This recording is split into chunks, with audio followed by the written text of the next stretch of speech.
तो हेलो दोस्तों, स्वागत है आपका चैप्टर 12 में। और इससे पहले हमने इसके पिछले चैप्टर में देखा कि जो हमारी कैंडी होती है वो जोआ से कहती है कि थोड़ी देर और रुक जाओ, यहाँ पर अपने आप को स्ट्रेस फ्री कर लो। लेकिन जो जोआ होती है उसे धक्का मार देती है और अब आगे, और उसे धक्का मार के साइड करने के बाद जोआ कहती है कि मुझसे दूरी रहो तो अच्छा रहेगा, समझी। मैं तुम जैसे लोगों के साथ और नहीं बैठ सकता, मैं यहाँ से जा रहा हूँ।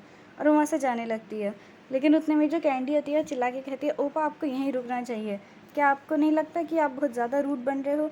और उतने में जो वो एक लड़की या लड़का जो भी होता है मास्क पहने हुए, वो जोआ से टकरा जाता है। और जोआ कहती है, तुम ठीक तो हो, कहीं तुम्हें चोट तो नहीं लगी। लेकिन जोआ जो होती है थोड़ा सा हैरान होती है, क्योंकि उस जो भी इंसान होता है उसकी गर्दन पे एक मून बना होता है और दो बादल बने रहते हैं। ऐसा लगता है कि कोई निशान है, शायद ये आगे किसी काम आए हमारे इस चैप्टर्स में अगले। तो जोआ उसके गले पे निशान देख के थोड़ा सोच में पड़ जाती है और फिर से पूछती है, क्या तुम ठीक तो हो, क्योंकि उसने कोई रिप्लाई नहीं किया होता जो बंदा टकराया होता है उससे। और फिर उतने में जो कैंडी होती है उसका हाथ पकड़ लेती है और कहती है कि आपको मेरे साथ चलना चाहिए, आप कहाँ जा रहे हो, आओ ना चलते हैं, मज़े आएंगे, चलो चलो।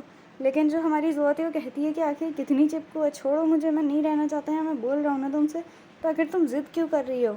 हाँ।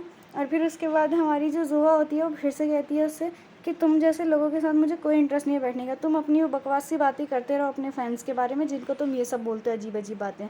पर जो हमारी कैंडी होती है वो जोआ को गले लगा लेती है और कहती है, आप बहुत डरावने लग रहे हो पा, ऐसे मत करो, मुझे डर लग रहा है।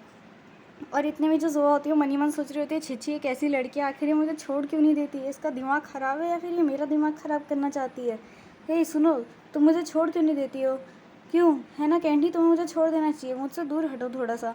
लेकिन उतनी देर में वहाँ पे जो होती है हमारी रारा आ जाती है और कहती है, आखिर यहाँ पर ये सब चल क्या रहा है। हाँ, मुझे लगा था कि तुम बड़े हो तो तुम सीनियर के तौर पे अपने जूनियर्स को गलत रास्ते पे जाने से रोक दोगे, क्यों। और कैंडी, तुम आखिर यहाँ पर कर क्या रही हो। लेकिन जो कैंडी होती है वो रारा को देख के बहुत हैरान हो जाती है और कहती है, आखिर तुम यहाँ क्या कर रही हो, और तुम्हें यहाँ पर होना तो नहीं चाहिए। फिर हमें जोआ का वॉइस ओवर आता है और वो कहती है कि कोरिया का टॉप है आइडियल ग्रुप, वो है इस वक्त करेंटली स्वीट गर्ल्स, और उसमें भी हमारे जो रारा है उसने 99.99% की पूरी जो है क्या कहते हैं उसे पॉपुलैरिटी वो अपने ऊपर ले रखी है। मतलब रारा कुछ ज़्यादा ही फेमस है इन सभी में, जितनी भी लड़कियां वो सिर्फ 0.01% का ही अपने ऊपर पॉपुलैरिटी लिए हैं, बाकी 99.99 इसी का ही है।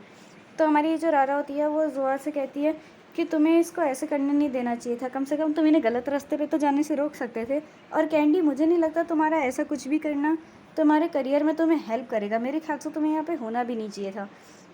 क्यों, मैं सही कह रही हूँ ना कैंडी, तुम्हारे लिए ये जगह सही तो नहीं है, और तुम यहाँ कर क्या रही हो आखिर, पहले मुझे ये बताओ, क्या ये फिर से कोई घटिया सा मीटअप है जहाँ पे तुम मिल रहे हो। लेकिन जो जोआ होती है वो बहुत हैरान होती है और सोच रही होती है कि आखिर ये सब चल क्या रहा है, क्या ये भी इन लोगों की तरह यहाँ पर ही वही मिलने आई है और अपने फैंस की बुराई करने आई है। पर फिर क्या, जो जो रारा होती है वो कहती है, क्यों योहान, मैंने सोचा था तुम बाकियों से थोड़े अलग हो और इन लोग के साथ ऐसे मीटअप वगैरह नहीं करते होगे, लेकिन नहीं, तुम भी अपने फैंस की बुराई करने बस इधर आते हो, क्यों, है ना, मुझे लगा ही था।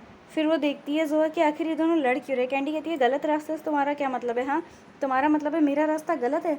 और जोआ कहती है, आखिर ये दोनों लड़ क्यों रही हैं, मतलब जैसा मैंने सोचा था, वो सब जो ये इतना प्यार से बिहेव करते हैं एक दूसरे के साथ, वो सब भी बिल्कुल बस शो के लिए था, उससे ज़्यादा कुछ नहीं, इन लोग की आपस में बिल्कुल नहीं बनती है।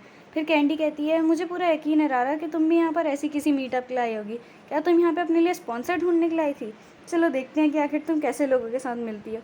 और रारा ये सुन के बहुत हैरान हो जाती है और उसे रोकने की कोशिश करती है और कहती है, क्या कहा, अजीब से लोगों के साथ स्पॉन्सर के लिए आई होंगी, तुम आखिर कहना क्या चाहती हो। रारा बहुत हैरान होती है और उतने में जो कैंडी होती है उसे धक्का मारती है और कहती है, हटो यहाँ रास्ते से, चलो देखते हैं कि तुम्हारे मेहमान है कौन, तुम कैसे लोगों के साथ मिलती हो, मुझे भी तो जानने का मौका मिलना चाहिए, आखिर मैं तुम्हारी मेंबर जो हूँ। और जब वो हमें दिखाते हैं सीन की जो कैंडी है बहुत उत्सुक हो रही होती है और जो रारा होती है बहुत घबरा गई होती है, शायद अंदर जो भी लोग बैठे हैं वो रारा के लिए इंपॉर्टेंट है, इसलिए वो नहीं चाहती होगी। लेकिन जैसे ही कैंडी अपनी गंदी सी शक्ल लेके दरवाज़ा खोलती है, हमें देखते हैं कि वहाँ पे कुछ लोग बैठे हैं और उन्हें देख के जो जो है वो भी बहुत हैरान लग रही होती है, पर वो कंडीशन की वजह से परेशान भी होती है। फिर हमें जो कहते हैं जोआ का वॉइस ओवर फिर से आने लगता है और जो जोआ होती है वो कहती है, मुझे तो यकीन ही नहीं हो रहा, ये सब तो बिल्कुल वही लोग हैं जिनको मैंने, ये उन्हीं कुछ लोगों में से एक हैं जो कि बहुत फेमस हैं। सबसे पहले अगर मैं बात करूं तो यहाँ पर द गैलेक्सी नाम की एक कोई ड्रामा होता है, बहुत मशहूर सबसे फेमस ड्रामाज में से एक होता है, उसमें वर्क करी हुई होती है, पता नहीं इनकी आंखें क्यों छुपाई हुई हैं, जैसे कि कोई असली इंसान होंगे जो हम आइडेंटिटी ले लें, पर छोड़ो। तो द गैलरी से, और उसके राइटर भी वहाँ पे बैठी होती है, जो लड़की होती है राइटर होती है और जो आदमी होता है वो डायरेक्टर होता है उस द गैलरी नाम के ड्रामा का। और हमें पता चलता है कि वो जो रारा है वो वहाँ पे किसी ड्रामा के ही काम की वजह से आई होती है। वो कहता है, जो डायरेक्टर होता है, क्या ये आप लोगों के मेंबर में से नहीं है रारा? तो वो लड़की कहती है, जो औरत थी, वो कहती है, मिस रारा वह खड़ी क्यों, अंदर आ जाइए। तो वो कहते हैं, क्या नाम था इसका, कैंडल या फिर हैंडल? नहीं नहीं, कैंडी नाम था। तो जो वो होती है वो बहुत हैरान होती है कैंडी, और वो लोग कहते हैं लग रहा है बिज़ाका के पास ज़्यादा कुछ अच्छे लोग रह नहीं गए हैं। और ये सुन के जो हमारी कैंडी कैंडी होती है उसे बहुत गुस्सा आ रहा होता है। क्या कहती है कि अगर मुझे सबसे टॉप पे आना है तो मुझे फ़र्क नहीं पड़ता, मैं रारा का और इन लोगों का किसी स्टेपिंग स्टोन की तरह यूज़ कर सकती हूँ, और फिर मैं सबसे टॉप की आइडियल बन जाऊँगी कोरिया की। और हमें दिखाते कि सब उसके नीचे दबे होते हैं, और वो कहती है मेरे पास यही मौका है, जब मैंने इसको इसीलिए तो बुलाया है ताकि हम लोग की फ़ोटोज़ खिंच जाएँ, और इसके बाद सबसे पहले यूहान है जिसको मैं अपने रास्ते से हटाऊँगी, आखिर ये सबसे टॉप पे जो है। और हमें दिखाते हैं कि कोरिया का A++ आइडल गो योहान किसी स्कैंडल में इन्वॉल्व है, वो ये सब चीज़ें सोच रही होती है कि हाँ, ये जाएगा उन फ़ोटोज़ के साथ एडिटिंग करेगा, और उसके बाद फिर ये डाल देगा सोशल मीडिया पे, यूट्यूब पे, इंस्टाग्राम पे, जो भी इनके यहाँ पे चलता है, उन सब चीज़ों में डाल देगा, और योहान बदनाम हो जाएगा, और उसके बाद योहान को कोई पसंद नहीं करेगा। तो योहान का फिर एक और दिखाते हैं कि गो योहान किसी को डेट कर रहा है इज़ाकाया में, कोई फीमेल आइडल के साथ था, और अनाउंसमेंट 1 घंटे के बाद होगा। ऐसे करके मैसेजेस जाने लगते हैं।